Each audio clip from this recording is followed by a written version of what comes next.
spawning here in the bottom right to kick off our Korean qualifier cast as I crack open this unhealthy energy drink to go with my Hydro homies. We have the blue Zerg RagnaroK, and to the top left, the red Terran. He is Time. No, I just said I cracked open that can to go with my Hydro homies, but that doesn't make much sense unless I also open a bottle of water. Delicious. I'm confused. This isn't marbles. It will be later, CBs. Cool those jets. Anyways, for the Korean qualifiers, I don't really know if these guys have stories in terms of, did RagnaroK make it close to the end? Did he fall out of the second bracket of the first qualifier? Frankly, it was just too difficult for me to get involved with the first Korean qualifier, guys. So first, apologies on that one. But in terms of like just knowing these players, Time, one of the best Chinese Terran, no question about it. You tell me there's a better Chinese Terran player than Time, and I tell you, you're a fucking liar, okay? And RagnaroK's had really good success through things like the Alima League and even our events that he's been participating in. And I know his TvZ, or I guess a ZVT in particular, is good right now. So I think these two should provide one of the most exciting first round matches possible. Bottled water? Yeah, because unfortunately right now, my tap is, that's a whole thing. I don't want to get into it, but yes, I have a lot of bottled water, and I actually hate it because bottled water never tastes as good as like just straight up, because I'm from British Columbia. We got such clean, good water. I don't know what it is. Bottled water just doesn't taste the same. It just doesn't hit the same. You know what I'm saying? But it is what it is. Got to hydrate, right? I don't, man, I could play StarCraft for 5 hours and never drink a glass of water, and that'd be bad, but I survive. I can't go more than like a game talking about this without having some water. It's wild. Anyways, it's super duper early for me. I don't know what time it is for all you guys tuning in, but of course, before the games get too far underway, thank you for joining me and Mapu tonight. And again, that little bit of transparency, guys, anything that I make on the stream tonight, I'm splitting 50-50 with my boy Mapu. So donations, bits, you name it. I'm not asking for any right now. I'm just making it clear that even though Mapu's not here vocally on the stream with me, he is providing all the in-game eyeball talent. So I feel 50-50 is more than fair. And I hope that we can both make a good chunk of cash tonight and enjoy StarCraft 2 all at the same time. Now this Reaper control from Time is actually pretty good to start. You'll see, right, RagnaroK's been a little too scared to engage with the Lings. The logic here is you need to keep at least 4 so alive to keep that creep tumor from getting sniped off by the Reaper. And between these Lings of the Queen, RagnaroK's done a really good job zoning out the Reaper to start. Back at home, though, Time's got his factory finishing up, and we'll see some Hellions coming soon. And I should be able to police the outer rim of whatever creep spread RagnaroK wants to do.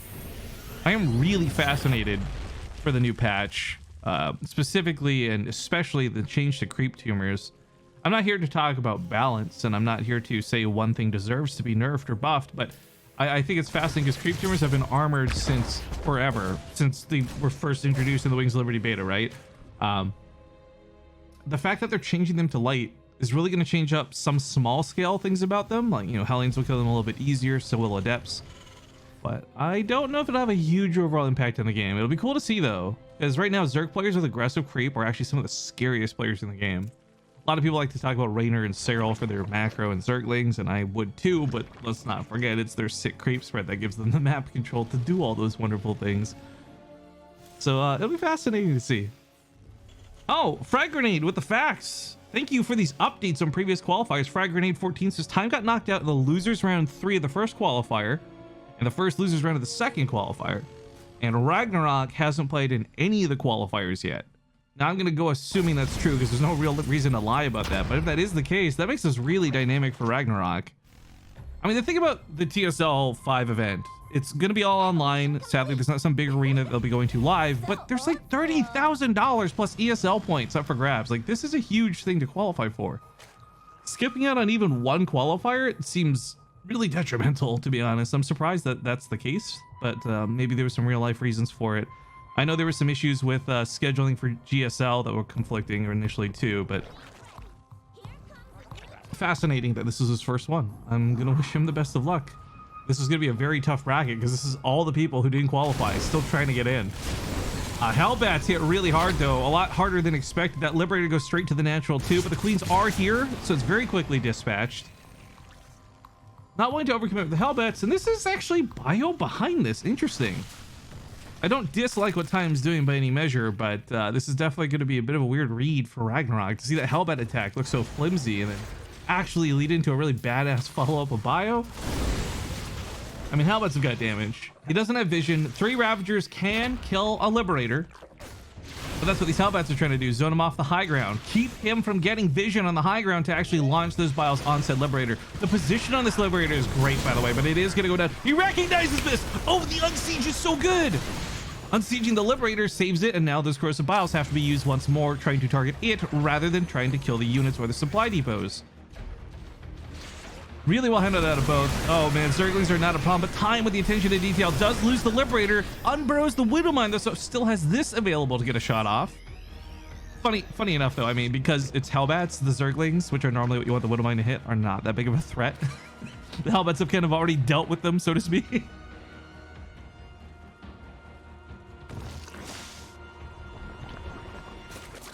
Well, the follow-up for RagnaroK was, of course, not an all-in. You can see that wonderful creep spread I was referencing earlier for good Zerg players. And with 3 bases set up, he's on 62 drones. He's got a way better economy than Time at the moment. So Time really has to either play incredibly cost-efficient for the next 10 minutes or get some real big damage done to start leveling out the playing field.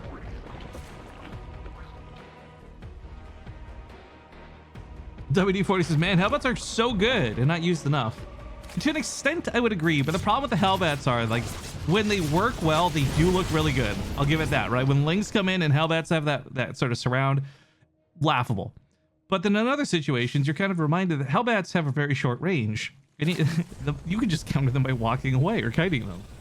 So, I agree. Hellbats, I wish we did see more use out of, but I don't think it's worth becoming like a new meta point or anything like that. That's for sure. Too many weaknesses. I mean, one of the things I love about bio is it's not Marines or Marauders inherently being good. It's them combined, the Marauders slowing so the Marines can kite better, medevac support too. It's what makes it so powerful. It's not just the Marines. Like, obviously, you know, we all love to balance why, like, oh, Marine walks into a bar, there's no counter, right? Like, we've heard it all before, but realistically, when you break it down, the unit itself is not that great. It's the complement with other units that makes it great. And the same to be said about Zerg. Like, Roaches and Ravagers have their place in this matchup. It's rarely seen because they're best paired with things like Infestors, which aren't really used so much anymore. Although I do hope we'll see Infestors come back into play at some point. The whole, I don't know if the microbial shroud change is going to make people use it more or less, but fungal growth is still just so dang useful. Who is it? Bly. Bly still uses Infestors from time to time, and he makes them look good. Sorry guys, I apparently have a splinter in my finger. I'm just kind of picking away at it here. But now I'm focused back on the game. It's finding out. That was so irritating. I was like, what did I even touch that gave me a splinter? Didn't go climb an oak tree this morning, that's for sure. The depots buy a lot of time for Time to respond. God damn it. And with these tanks set up the way they are, there's no easy way into the base. Meanwhile, he goes for the counterattack with Hellbats. Hellions wouldn't do too well with the Queens, but Hellbats will. You bring some Zerglings to the Hellbat fights like bringing a knife to a gunfight. He does clean this off, but oh, that was not exactly cheap to do. Roaches continue to advance forward. This is where the next CC is too, so he's really trying to hold this line. But there might be a little bit too much supply. I thought the tanks would do a lot better versus this. They've almost peeled away at the front row of Roaches. Once the Roaches go down, oh, that's where the bio's going to kill the Ravagers. So for a brief moment, RagnaroK looked like he was about to snowball out of control, but Time is really starting to get a handle of this. He's got a little bit more to go. Oh, the tank goes down though. And with that, I think RagnaroK might just break Time. Reinforcements have to come though. He can't do with what he has right now. He's got to regroup very briefly. I mean, it's 78 army supply, but only like 20 of it's actually here right now. Oh, killing the Overseer was quite nice. This is also messed up with the upgrade timings, as Matt who just pointed out. There's not a quick 2-2 starting, but that's because he couldn't afford it, right? A lot of the money has to go to getting new siege tanks out, new liberators out, because you're not getting the 2-2 if you die before it's finished researching. So these siege tanks are pretty essential. The damage they deal with the Roaches isn't killing them, but it is bringing them low enough that the Marines can very easily dive in, grab one or two, and back away. Safety of the Liberator too. What's really, really key to this defense for Time is that he's got these units kind of spread out. Like if the Liberator's on top of the tank, then it's a 2-for-1 combo with corrosive biles. And Time will lose out on significant defensive points. But he's keeping the tanks really far back, and I like that because it means RagnaroK has to commit if he wants to kill them. There's no just easy mode corrosive bile from the outside. Wait, isn't it a Canadian custom to at least once a day climb on a maple tree? No. You suck the sap out of it, my friend. So we get syrup. Cyber. Aggressive battles here were a little weak. One of those tanks still not going down. He wins the right side of the battle, but loses the left. And that flank coming from behind might just be able to deal with the siege tanks in a way that he hasn't been able to deal with them directly. The Bioforce is still, my God, these Marines are actually heroes. These guys have been through so many of these battles. They keep barely holding on. And time has been constantly playing at like a 2-to-1 army supply deficit. But with these battles and the cost efficiency, and that's what you remember I said this like 3 minutes ago, he's got to play really cost efficient, and he is. 9,000 resources lost to 13,000. Mapu, we're right on the same page, bro. Now, because RagnaroK's had a huge income boost early on, he's been able to afford to throw away units like this. But unfortunately, I think that time is kind of past now. And if RagnaroK keeps making these very expensive trades, you know, he hasn't really got to the economy. He hasn't really hit the SCVs. He's just been trading up for siege tanks and Marines for the most part. And if that's the case, man, that's better for time. Because he's been getting his economy up behind this, right? He's been playing catch up behind all of this. His 4th CC's on the way now too. So all of that early game advantage RagnaroK had is very slowly disappearing, and slow is going to feel fast if he doesn't deal with this soon. Denying the 4th would be a good way to maintain some economic prowess. Realizing that the roaches are right there though, he lands the CC and goes, wait a minute, nope, pulls the SCVs back. He can defend this base, but the problem is it does drag him out of position. This is where I really like the use of the sensor tower to the top side of the map. And look, guys, I know from listening to the cast so far, we'll talk about the Terran bias, but realistically, it's been RagnaroK who's been forcing time to make decisions around him. For RagnaroK, this was very much like a brute force try to win the game move, so there wasn't really a lot to discuss. But now he's trying to macro out of this, and he is coming up on a 5th base. He's had a healthy worker count. I just don't know if it's going to take him too long or if it's already been too expensive to get to a comfortable point. With that infestation pit for banlings. Banlings, as you all know, very gas expensive. So making like 50 of these is not in the immediate future for RagnaroK. The other thing that's a little frustrating too is because this wasn't a Widowmine game, this was a tank game. It's not even like he can go straight to ultras to deal with any of this. It's a very actually tough situation for RagnaroK, because now the script's kind of flipped, and in time he's done the dance that all Terran do in the early game. God, that's a lot of Ravagers though. The creep doing, ooh, oh. So, you don't got a lot of energy on your queens. You can start spelling letters with your creep tumors. But yeah, speaking of creep, RagnaroK has done a fantastic job, a phenomenal job spreading creep throughout the map. I mean, it's not that this is going to stop the Terran player from pushing, but every time he goes up, he's gonna have to burn a scan. It's gonna take away a little bit from the money he could have earned from a mule. Further, it's gonna give RagnaroK the vision, knowledge. Where's this attack coming from? He can position accordingly. I am terrified though, because if at some point infestors do start coming into play, this infestation pit, by the way, is for a hive now. Fungal growth and banelings are a terrifying combo for any player, but double drops to the south will find RagnaroK completely out of position as he chased the army way top right. This gives a lot of freedom to clean up creep tumors that frankly could be easily replaced, but now threatens the mineral line, and that's where this becomes very serious. He tries to target fire the banelings, but nope. Oh God, that one hurt. That one's gonna sting. That one leaves a mark.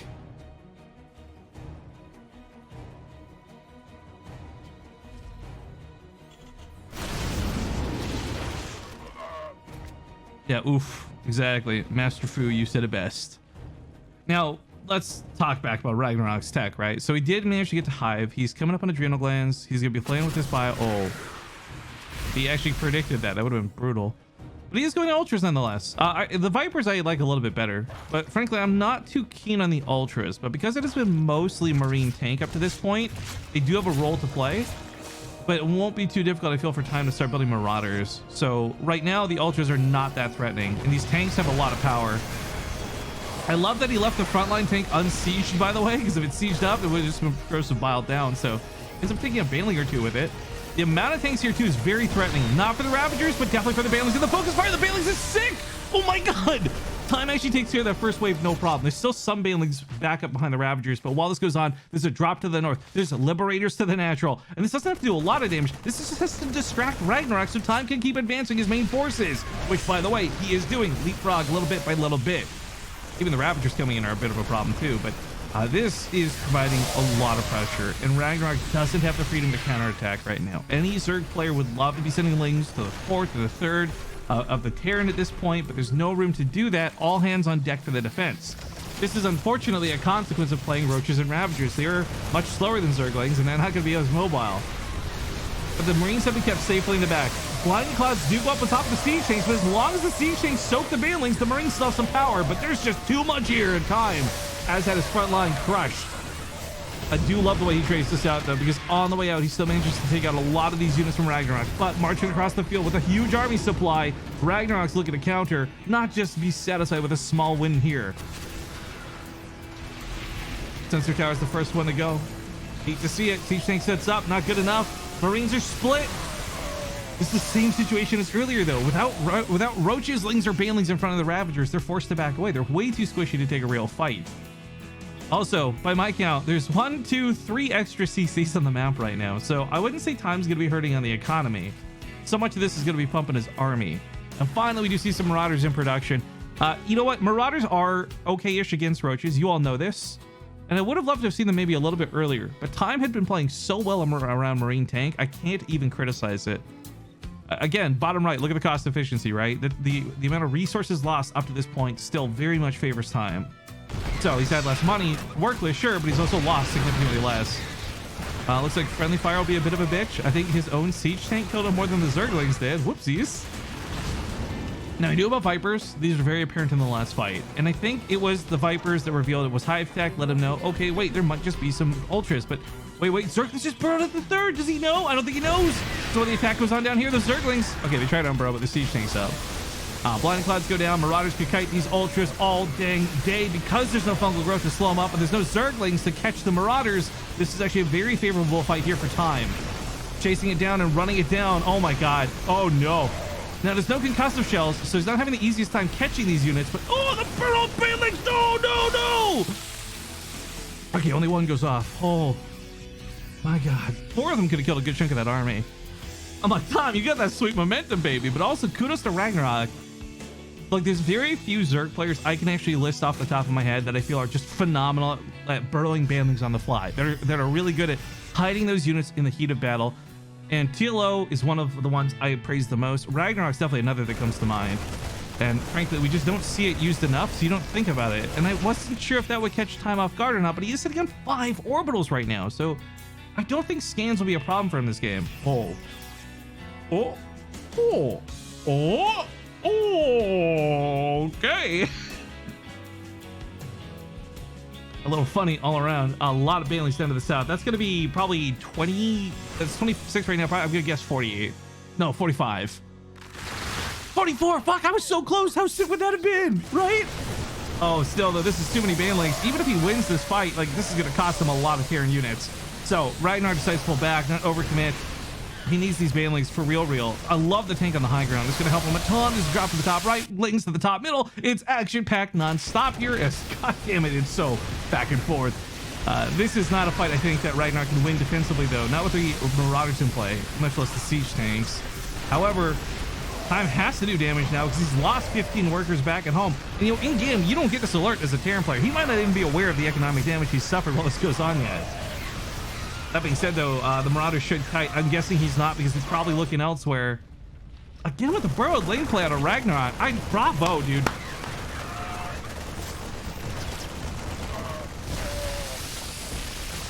Yeah, the hatchery is freaking low. It's a shame he didn't get it. This one Marine is apparently in the one spot and Ultras couldn't reach. Oh, you were safe, bro. What did you do? So I gotta poke Mapu to keep an eye on the. Hey, just a note. Okay, sorry, it won't matter. You guys won't see this for some time because of the 2-minute stream delay, but these burrowed banelings still might come in handy later. I actually really hope he'll just leave them here. An investment of 3 banelings I don't think is going to make or break his defense, but the chance that those could kill a lot of units is huge. Now, while he didn't get the south base. Oh, he did actually. At some point, he went to finish it off. Sorry, I didn't see that on the mini map. I was paying so much attention to the top side. It's weird not being in game, guys, to be honest with you. But yeah, he's putting a lot of pressure to the north. RagnaroK, as I mentioned, so much of his advantage in this game has come through his money, through his income, through his worker count. But if time just keeps chipping away at that and there's no income, it doesn't matter how many units are on the field because he won't be able to replace them. So right now, oh, that's painful. Nice parasitic bomb though. Right now, time is down in supply by a pretty considerable number. but he is getting better units as time goes on. I like what reminds with drilling claws, not so much for the ultras, but definitely for the banlings. I like the ghosts. Those are going to help with everything all around, but definitely the ultras. It looks like those things unburrowed. And man, this is I've not been so convinced that burrow play is very good in any outside of cheesy situations, but the way he's burrowed his lings, I've been really digging. I'm not sure why SCVs are here. Gonna try and block out the ultras. This does allow the ghost to get a sniper two into play, and one of the ultras goes down immediately, but the remaining bio cutting back is pretty small in number, and any unit he loses here is too much. GG RagnaroK takes game number 1. So spawning here in the top right, kicking off game 2, leads 1-0. It is our all-star blue Zerg, RagnaroK. To the bottom left side of the map, a valiant effort. It is the red Chinese player Time. I'm actually a little sad that Time didn't win that. I thought he put a lot of really good effort in. The hustle was there, and frankly, I don't really respect Roaches and Ravagers. Not to be clear, I'm not saying I don't respect RagnaroK for using them. I just don't think Roaches and Ravagers have a lot of strength. I know other players that I've cast like TLO have made them work, but for the most part, as you saw, that game ended up being more about the banlings and more about the ultras and not so much about the Roaches and Ravagers. So the all-in attempt at a RagnaroK, it did almost work, so you know what, can't complain. But would have loved to have seen him make that transition a lot sooner. I think there was definitely a cooler game in there if that was the case. Although, man, that was such a good game. I'm not complaining. To be clear, I'm not trying to be a beggy chooser on this one. I can try and provide you with insight as to when people didn't qualify before as we move through the rounds. Hey, man, I would not say no to that info if you're willing to do the extra Googling for me. Cool beans. Best of threes, yes, they're all best of threes. So the format of this is double elimination. If these were best of fives, this would be an agonizingly impossible long qualifier. But everything here is just best of threes, pretty standard stuff. I have updated the brackets properly now too. So if you guys exclamation mark brackets in the chat, it will link you to the brackets. You can see all of who's playing tonight. I want to give a quick shout out to my man M Canning, who's apparently playing against Armani right now. Oh damn. This actually has a lot of good matches, but because this was such a small qualifier, a quick reminder that this is still one of like the first round games. It's technically round 2, but I highlight this because the next round is the round of 8. So you get pretty close to qualifying off of just like what, 2 or 3 best of threes, depending on how things go. And I guess because we have significantly more people here now, a quick little reminder of how this works, guys. I'm actually not the main stream for this. I'm just random Joe Schmo community field reporter. Wardy's actually the main stream for all of these. So at some point, and I don't know when that point is, at some point we won't be allowed to join games because the rest of them are reserved for Wardy. So my goal tonight is just try and cover as many games as we can, have a bunch of fun in the meantime, and I don't know, that's pretty much it. I'm not getting paid or anything. This is just totally like we're here for StarCraft passion. That's it. Reaper, by the way, doing some okay poke. It's interesting to watch Time do this, or RagnaroK do this, excuse me. Most Zerg players play very conservatively around 4. Wait a minute, he's rushing out a ghost. What's happening? Forget any mumbo jumbo I was gonna say. I was gonna put some bullshit out there like, oh yeah, no, look, he's making 6 lings instead of 4. This is really uncharacteristic of Mountain Star. No, that. Dude, there's a Ghost Academy rush coming down. And I don't know many or any Pro Terran builds that incorporate this. There used to be a nuke rush build once upon a time, but that was more for versus Protoss. Ghosts too, if you guys remember. If this is just straight up a fast ghost, here's where this gets really interesting. Steady targeting is absurdly powerful versus a queen. So early game, the biggest struggle you see very conventionally in a lot of these matchups is the Hellions trying to deal with the queens. Well, Hellions deal no damage, so the queens just live forever. But a ghost can straight up one-shot a queen. And then any of those lings that are out there to defend, that's where the Hellions just brush them off the ghost. Also, and additionally, ghosts are very, we'll say beefy units. They've got about 100 HP and they're not considered light or armored, they're just psionics. So they don't take any bonus damage from anything. This is gonna be fascinating to watch. They also deal like, was it like 20 damage to light units? So you can like 2-shot drones and shit. It's pretty wild. And here's that ghost. Napu, don't let me down. Keep your eyes on the ghost. This is gonna be super cool, guys. If this works, obviously it's hype as hell. If it doesn't work, this looks silly, but I do recall games where people have tried to do this in the past. And so while he whips out an old school build, will this work has got to be the biggest question. I mean, yeah, it's a one shot on the queen. Was not kidding. Was not exaggerating. Soft cooldown. You can do it again. Boom. No queens. No room for transfuses. Lots of threat here from the Hellions. But to have done this is so strange. Ghosts are incredibly expensive units.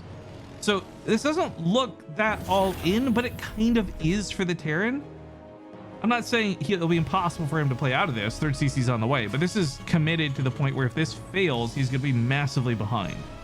But it shouldn't, man. This many Hellions out protecting the Ghost. This is why I really got to stress it right here with the Banelings. Ghosts do not take bonus damage from Banelings, and a lot of people forget this. I'm not saying the pro players would, but you, dear audience members, need to understand just how beefy this army actually is.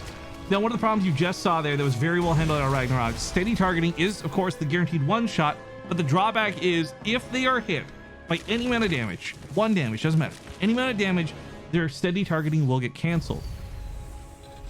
So he's not able to so easily snipe off the queens when they're being aggressive back towards him, but he's got energy now for a few more shots. Clean up the creep tumors, good start.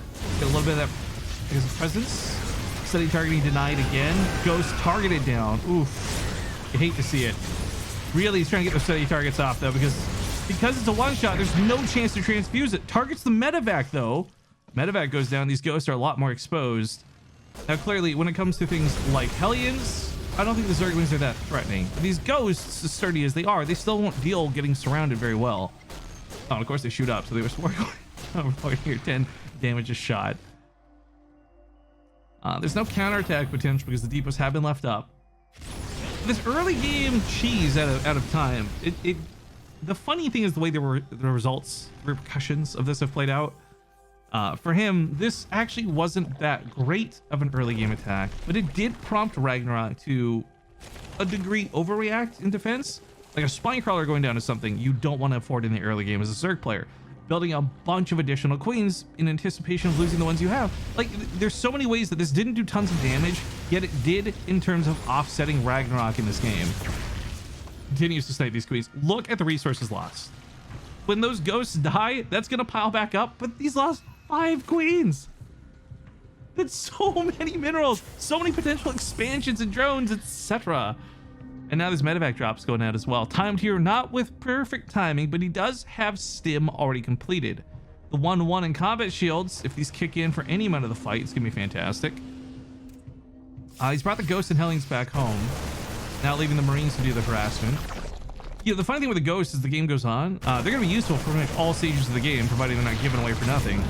While an EMP is not gonna affect things like Banelings and Zerglings, you can strip away all the transfuse energy from a queen in a single ability cast. I think there's a lot of cool potential for what's left, but unloading the main base like this, Marines quickly caught. Oh, it's a shame it's not like a tank on the low ground or something. Now he's not investing into the ghosts in terms of getting cloak, and he's not getting nukes, which I would have loved to have seen, but still, these ghosts have lots of energy to do lots of potential damage with. So he kind of separates his forces. There's a large contingency of Hellions down here to the south. There's what, 3 or 4 drops set up to the north while this goes on? Fantastic. This is a really cool way to split his enemy, but these ghosts, unfortunately, don't get to run away the same way Hellions do, so you're gonna have to just soak some damage. They EMP the queens before going down, though. Takes away the energy, and now that drop gets ready to go to the main. There's the siege tank I was talking about earlier, lamenting that he did not have. A couple of Banelings will pop off initially, but with the tank set up in such a good position, any future Banelings, this just creates a secure landing zone, essentially. Oh, I love what he did too. You see that one Marine on the mini-map, top side going down? This is to get an early warning of any kind of back attack. But it's not a flank, it's actually a straight up counterattack that's coming to play.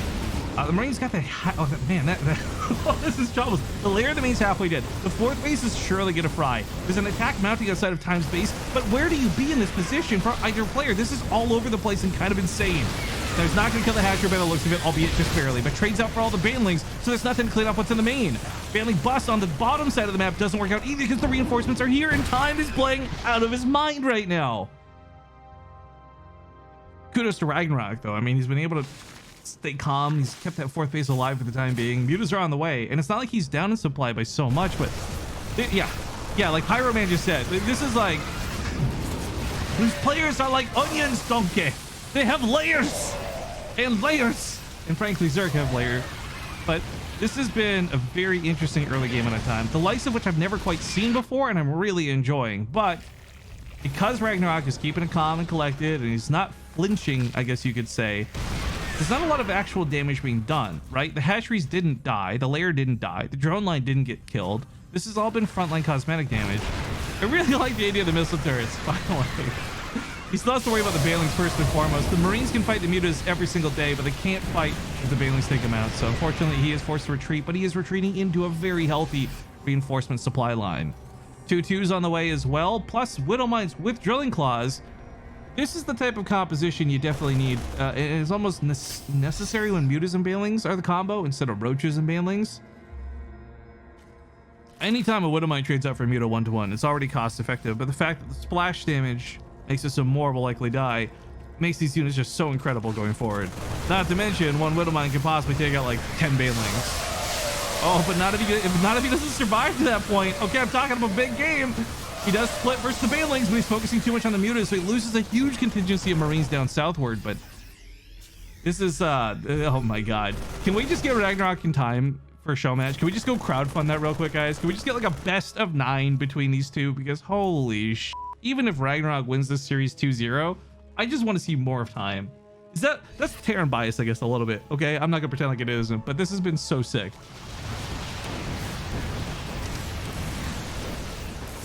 Drilling Claws with the instant burrow, but more notably, without detection, RagnaroK won't be able to deal with those. He's now aware that that's the case, so we have Overseers on the way. Couple just finished up.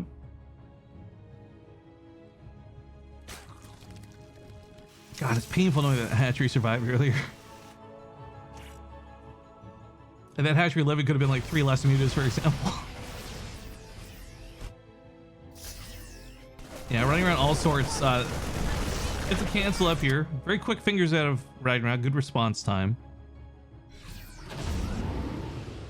I'm just mostly sad there's been no opportunity to use my memes for this cast yet. I've had my finger over the button the whole time. The only thing I got going for me is like this quick zoom, but that doesn't show us anything good. Oh, trades out of here with the Banelings pretty decently. Starts moving on to creep. Zerglings move command through the Marines. I think that was a miss rally. Left side's got a counterattack going on. It looks like the depots are down and the minerals are mined out. Ooh, all kinds of awkward. The ramp fight's not so good because the Thor doesn't know what it's doing. He's just been on auto attack. Meanwhile, right side of the map, we got this attack mounting. Here comes the Banelings. The splits at a time are so good on the front line. RagnaroK's doing some serious damage back at home, though. I mean, this economic damage can't be undervalued, but at the same time, this pressure on the front line for RagnaroK's scary too. It's hard to say who's really going to win out of this, but Time's losing out on money. He's losing out on army and soon-to-be production. 16 workers die. With 51 remaining, I don't think this necessarily takes him out of the game, right? He's got mules to work with, and there's still Widow Mines, but damn. He didn't win that early game fight, and he lost the fight at home. This was just like a double-edged sword of that sucks. 'Tis I, the true sword of truth, and I'm here to tell you I suck. Yeah, music pushed out, but I mean, this is no sweat for RagnaroK. He's got 70 workers. His income, his cost efficiency, like the ratios are way better this game for RagnaroK than they were last game. And he won last game. Yeah, a little bit back and forth on the income, I guess, but that's going away. It's very definitively a RagnaroK income game going forward. LOG Smote. We're looking like it's GG territory. We're definitely getting there. One bad engagement away. At the same time, there's always the chance that maybe these Widow Mines get a heroic shot, right? For those who don't know, as these mutas get low, it takes 4 shots in total to completely wipe a group of Mutalisks. 3 won't cut it. 3 will leave them at like 1 HP and they'll regen because they're stupidly fast at regenning. So there is a chance, because of the way RagnaroK has invested into these mutas and because of the way Banelings work. Believe me, guys, I've seen enough of these pro games go south. A winning player can still throw this away. Both sides, frankly. But RagnaroK has to be a little careful because he does have such a nice lead. To lose it all to some Widow Mines would be very unfortunate. Speak of the devil! Okay, not quite. Yeah, I think that's why we're seeing clusters of 4 travel together. It makes a lot of sense. And you can never fully just go one way either, because at all times there's a threat of Mutalisks on the counterattack. And you know, we often scoff and make fun of people like Nathanius for building many missile turrets, but honestly, having like 5 missile turrets at home right now would probably be a huge headache saver. I take 2 Tylenol, build 5 missile turrets, call me in the morning.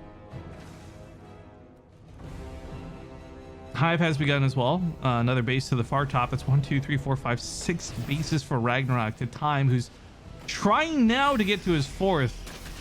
It's an uphill battle. Excuse me, trying to get to his 5th. It is a real uphill battle for him.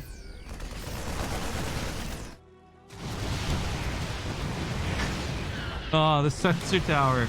It sucks because the sensor tower costs a lot of minerals and gas. Loses it just because the mutas dive in.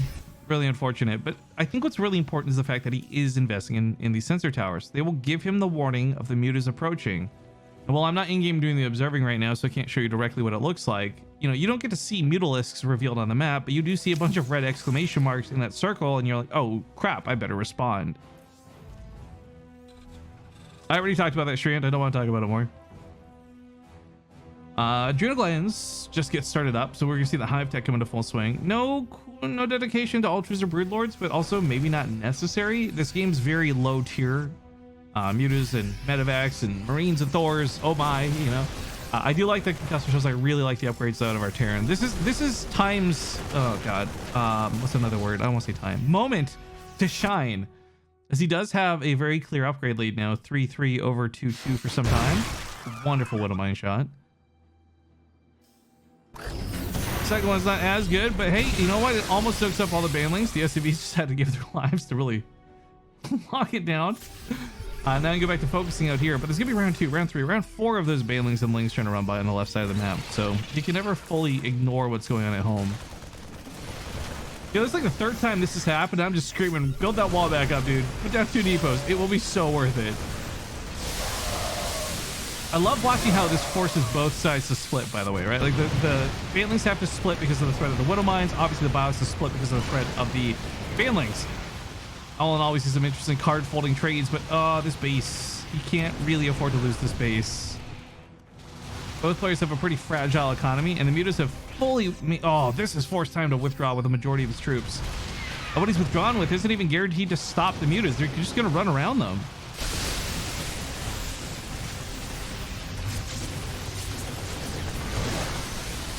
Pretty good Widow Mine shots. The Marauders have been put on the front line because he's really hoping that RagnaroK A moves into them, but he's not been taking the bait. I want to give a quick note to that. RagnaroK's micro has been on point for these frontline battles. God, a few more Widow Mines could really just mess up RagnaroK, but every time Time tries to get them in, he just barely can't. And that Thor chases the mutas around a bit, but he's got to be careful. RagnaroK may just turn on the Thor if he's not. The Marines coming in might just get the execution on this. The mutas try to run away, but if they do, they run through the Marines. So several of them will get picked off. Cost them 19 SCVs. I am never going to financially recover from this. It's tough. He's on 43 workers and his base count is low. Meanwhile, RagnaroK has what is seemingly an endless supply of banlings. He's got a huge bank to work with too at this point.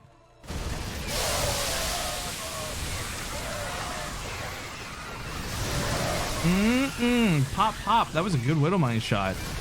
You know, what's key here is not the Thors, right? The Thors are kind of a red herring in terms of this. If those Marines and Marauders live through these fights, you're going to see that supply gap like this over and over. And there's like a 50 army supply lead for Time.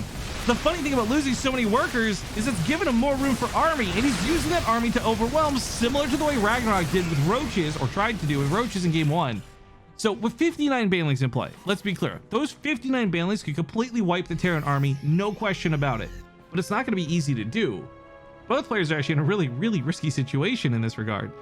Less about the money and income, more about just like one bad army fight could determine the fate of this game.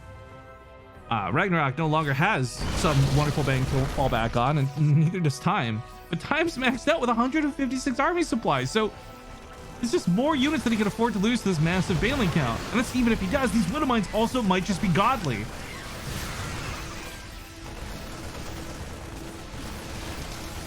We're on the verge of possibly the final fight of the game, guys. We have a huge contingency of units down to the south. They're going to economically wipe out Time's bottom base, but Time doesn't need to respond to this. He could just focus on killing RagnaroK. Oh my god, did he just he's target firing the banelings. He's actually so sick. He ends up taking out so many of the banelings when otherwise maybe none would have died. Oh my god. I got such a big Terran crush on time right now, guys. It is unreal. But that being said, 90 drones for RagnaroK. No more workers pretty much left for time. All the bases he has are pretty much mined out. This is it. Time wins or loses the game with this army. I love this little concave you set up here with Marauders and Thors. Just hoping any of those soak the banelings. Meanwhile, so many Marines have been kept safely behind all this. That being said, here we go. Banelings going for the fight. Watch RagnaroK's army supply. It's gonna plummet. Oh, the splits are so good. This doesn't look good for RagnaroK. Now, again, with the money he has, you can see him in the production tab remaking this army over and over again, right? But he's out of money. The pressure here has been huge. And the cost efficiency for time wasn't there in the early game, but thank God it's here for him in the late game. Walking those Widow Mines up. Oh, no. Looking for that big snap-off shot. Not quite gonna get it. Trades up with some banelings. Hits the Mutalisk. Now he's cutting back these Ultras. Oh my god, guys, I can't call this. I thought time was gonna snowball with this, but actually how long it's taken to get a very confirmed lead. Like, he's not killing the bases, right? He's stuck here trading out with the Ultras. This is exactly what RagnaroK wants, by the way. RagnaroK wants him to waste a bunch of time fighting the few units he has while he rebuilds the most of his army. So the leading in drones, 90 workers is a lot of money, but it's that army supply and only 30 army supply to work with. RagnaroK's army is dissipating quickly. This might be it, guys. 30 lings are on the way.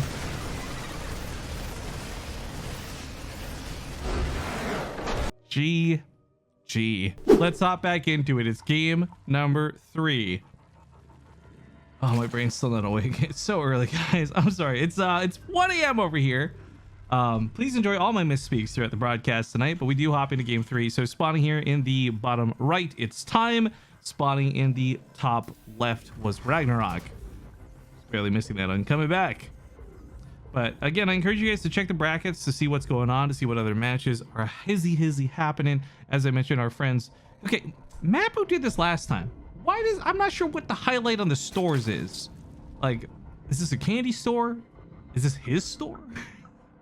Anyways, there are a lot of really good games being covered tonight by a lot of good people. I'm actually going to use my screen region abuse power to show you real quick. If you go to tl.net, that's teamliquid.net, up here in the top right, you'll see an events features, and I'll show you everybody who's...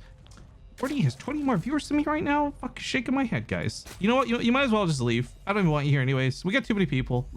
This is too many. Let's go back to 500. It's a nice chill stream at 500. Anyway, lots of good people covering their games. You can find them all up on the Team Liquid sidebar if you want to see them. But of course, I'm going to be covering what I can over here, so I do hope you'll stay and appreciate having you here with me. Move the window, I can't see. Oh my gosh, I'm so sorry. You can't see the not proxy racks that's going down. You can't see the normal expansion time that RagnaroK took. I would very like to not apologize to you, you weird choosy beggar. Yeah, bye-bye. Exactly. Yeah, bye-bye. 50 more than warning. Okay, guys, let's be clear. Viewership doesn't matter for this. Like I said, at the end of the day, like, I would imagine Wardy and Zombie Grub are getting paid for the qualifiers because they're part of the main talent list, which, by the way, if you didn't see, they announced today, Rotterdam, Wardy, and Zombie Grub will be the main talent for the big event, the main event past these qualifiers. So yeah, like I said, viewership doesn't really fucking matter for anything, guys. We're all just covering some good StarCraft tonight. And for me, like I said, my goal is by the end of the night, if we could make, I don't know, a couple bucks so I can share with Mapu, that'd be cool. But ultimately, I don't think Mapu cares. Neither do I. We just woke up at this absurd hour. Well, I guess it's a normal hour for him, but I woke up at this absurd hour so we could cover some fun StarCraft games. And god damn it, so far it has delivered. RagnaroK and time, this back and forth has been incredible. And I don't know many Zerg players who lose a game on 90 drones. And I'm not saying RagnaroK is bad for doing so, but it probably felt really bad. Now you see time try to do what he's been attempting to do in the first 2 games, and once again is denied upon doing. Can't snipe the creep tumor. No ghost this time though, it's straight to a starport. So we're staying on the up and up for this one.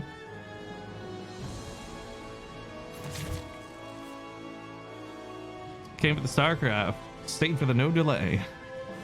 That reminds me, everybody, I'm throwing a party for people who can't orgasm. Let me know if you can't come. Rifkin, did you use that joke already this week? Yes, I did. It's a funny joke, so we're using it again.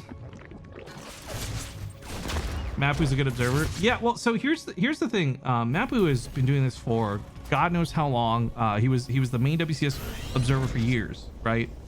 He got a lot of practice in, and he's really good at the game. And I'm not at all trying to take anything away from him by saying this, but he only has to observe, so he better be good at it. You know what I mean? Like for me, is the contrast, I suppose. I have to walk and talk. You know, it's really difficult to formulate intelligent thought, period. But then doing that while observing the game, it's very difficult. So I already know I'm not a great observer, and I have a lot of things I could improve on myself. It is absolutely a treat watching Mapper though, because he does get to just focus on it.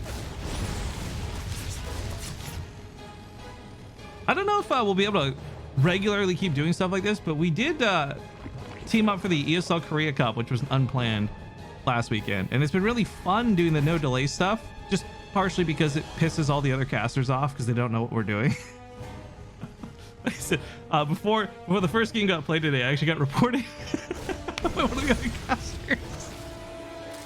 But no, seriously, Mapu, big love, glad he's here with us. Now, this all-in attack out of RagnaroK does come strong, and it looks very similar to what we saw in game 1. However, the big key difference is time has Banshees this game. And with no way to shoot these Banshees out of the sky, RagnaroK won't have the same staying power that he did before.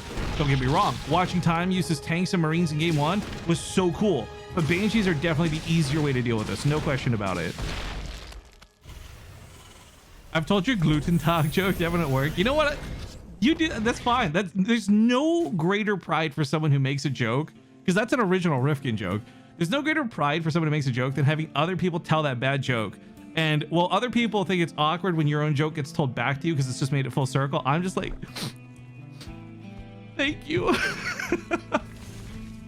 The best thing I ever experienced was, and this is going to be really difficult to describe without visual aid. You know when you go to fist bump somebody, if you take your fingers and make the peace sign and slip it under their fist, it makes kind of like a snail thing. Like their fist is the shell and your two fingers are the snail, right? So at a home story cup about 5 years ago, I went up to 3 of the Korean players and I did this to them. I went for the fist bump, they go for the fist bump. I stick my fingers underneath and I'm like, snail! And by the end of that home story cup weekend, so 3 days later, I had Patience come up to me. I had not done this joke to Patience. Patience comes up to me and he asks me for a fist bump and I think nothing of it. I reach my fist out and he fucking snails me and I was so goddamn proud, dude. In that moment, I was like a happy father. I'm like, yes! Anyways, banter aside, we've seen those Banshees do some work around the outskirts, grabbing about 6 workers. Their main goal here is going to be policing some of the creep and frankly just keeping RagnaroK busy so he can't push. There's not a lot of damage potential left in these Banshees, right? No cloak and no energy and frankly spore callers and queens. So they bought him a lot of early game relief, something that if you remember, Tom was always feeling very pressured by. But it does appear through 2 of the games we've had so far, this has gone to the point where macro for both looks fantastic. You know, they're both really good at building their main lanes, getting their Marines, the splits out of both, creep, off creep, etc. So I kind of feel like all roads just lead to a sick late game no matter what they opened with. And that's only off of seeing 2 games so far today. Hey, Base Trade TV, what kind of bees give milk? Boobies! Chris Bell's got to land on that tank. It's a little hard. Without those tanks to support, the Marines don't have nearly as much firepower, so UC time is forced to pick up and withdraw. But his upgrades are still on the way. 1-1's finishing very quickly. Combat shields soon thereafter. I think keeping up the pressure will be great, but there's no reason to commit to anything right now. The Stream Victory battle is ready. You know what I'm going to do, guys? I'm going to actually start the battle right now. We're not going to be able to watch it, regrettably, but it means we can start the next one a lot sooner. So good luck, everybody. I'll give you the results here in a bit.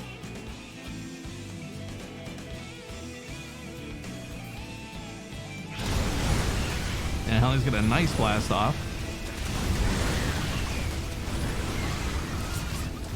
But the Zergling's taken care of. There's a little bit of freedom to go to the mineral line, but of course there's a main base attack while this goes on, and those Hellions did a great job distracting. However, RagnaroK, not fully taking the bait, does send units in the main and chases this off. So kudos to Time on an excellently timed out 2-pronged attack, but kudos more so to RagnaroK for pushing it off with relative ease.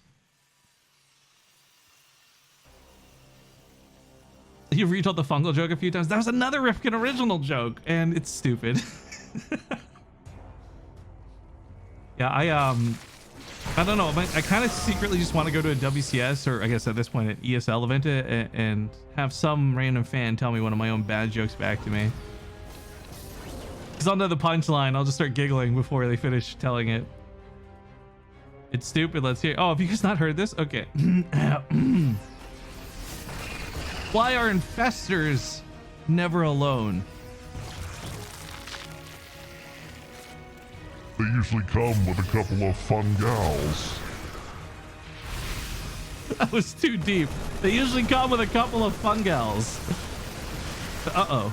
A little bit scary here on the front line. Oh, by the way, if you ever tell the punchline to that joke, you are legally obligated to use the finger guns pew pew as you sell it, okay? Anyways, the front line here, a little bit scary because RagnaroK doesn't have that overwhelming creep spread covering the map. Doesn't know exactly from what angle this was coming from, but now, of course, the attacks commenced. He knows, and he's fighting it out. Time, however, oh my god, running underneath deadly rain, almost loses 2 of the medevacs to corrosive biles. Absolutely unacceptable if those went down. This has been just a myriad of depots down to the bottom. It's not a wall, it's a mosaic, it's an art piece, but it's certainly not a wall. Won't protect those SCVs from run-bys. Why is Glutentag not the established greeting in this channel? Man, that battle took a while, by the way. Sorry, just real quick. Boom. There you guys go. Didn't get to see who got the rewards? Too bad. So sad. We're moving on. I'm just placing my unit on the next battlefield. Sorry, guys. Okay, back to the game. Left side is another drop. This one's Widow Mines, though.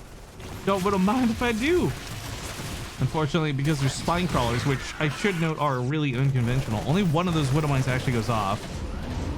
It's actually really wild to see spine crawlers come down to the defense. I commend it. I love seeing players who are willing to go spines. I don't think they're actually terrible. They're just not good economically early on for defensive units. And as you start maxing out, you don't want to pull back 10 army supply worth of units. Just plop down 5 spines. It'll buy you time. It's great.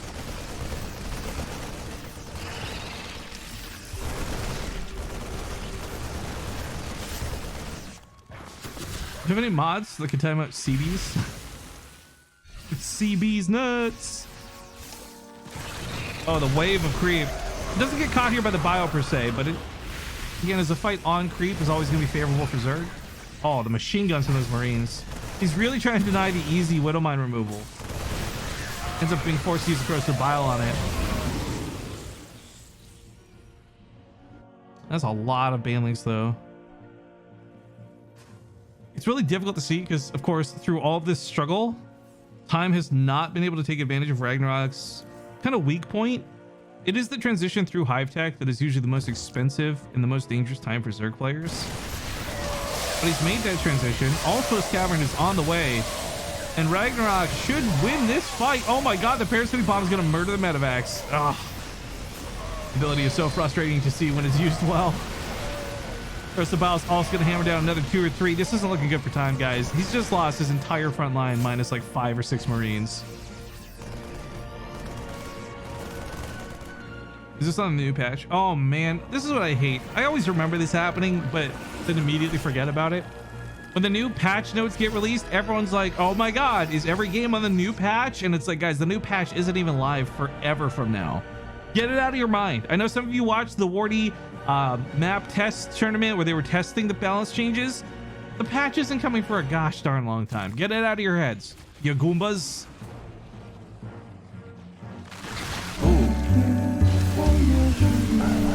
Well, double ooh. I was gonna say really good ooh to the top says Widow Mines get by. Bailey's off, a creep chases back, but Drizzt also lighting me up, gassing me up with $25, which I'll be splitting with Mapu. Thank you for that, dude. If there's a message, I'll read it in a moment. Liberators peruse around the outskirts of the map. They stay outside the range of the spore crawlers, set up some possible threats here to the mineral lines. RagnaroK is quick to respond. Yeah, minimizing his worker loss. I didn't realize he built a macro hatchery between the bases, by the way.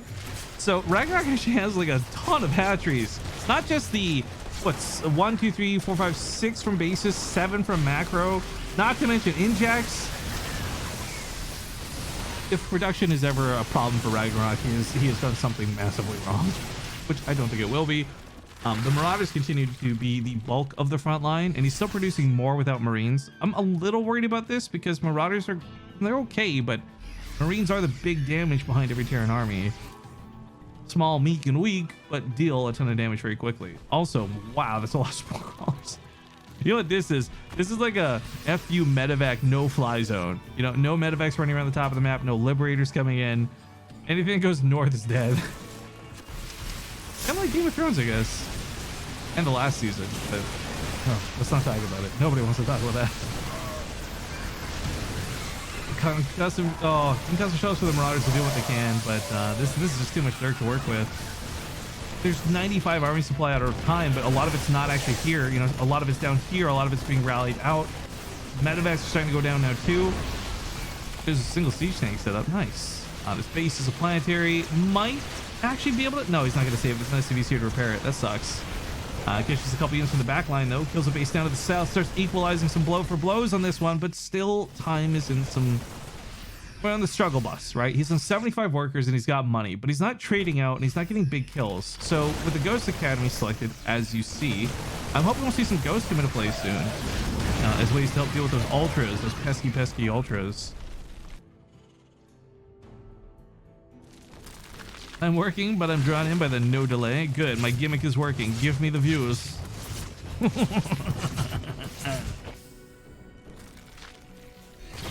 Actually, it's perfect that we're casting a player named Time when one of the gimmicks of tonight's stream is no stream delay. No time like the present. The ultras are doing exactly what they need to do. Soak a lot of the damage so the weaker units in the back don't get killed. But when the ultras fall, it's going to be an easy collapse here by the Marauders, as every single unit they hit with the concussor shell is essentially guaranteed dead. Focus fire on the ultra too, knocking it down so quick. You know, it's +3 armor. So it's going to help a lot versus the Marauders with things like Ravagers that are not armored units, but Time has a very powerful group of guerrillas walking forward now. I always think that's what Marauders look like. I think, God, what's that show? Do you guys remember Beasties? Beast Wars? Yeah, Optimus Primal? I always think like his beast form is exactly what Marauders are to me. maybe I'm really off base with that one, but I think they look really cool because of it. Oh no! Almost bad, almost terrible. Loses the planetary, that sucks, but it was quite costly to remove it from play. So honestly, not too bad of a trade. But as you can see here, RagnaroK, he's quickly remaking all the units he lost. That supply, that ultra count on his map just already finished up. Thanks for the stop, no problem. Glad you won it in the giveaways, man. Time does have a base in the top right. Again, this was important because losing that one could have cost him a lot in terms of economy, but resources lost. Little bit by little bit, Time has been taking better trades. And at some point, that early game economy boost, that early game economy dominance Zerg players get, it just kind of plays out. It's like an adrenaline rush wearing off. So RagnaroK really has been able to, up to this point, afford to take really bad engagements. He can't keep doing that all game. Yo, you love Beast Wars? Dude, me too.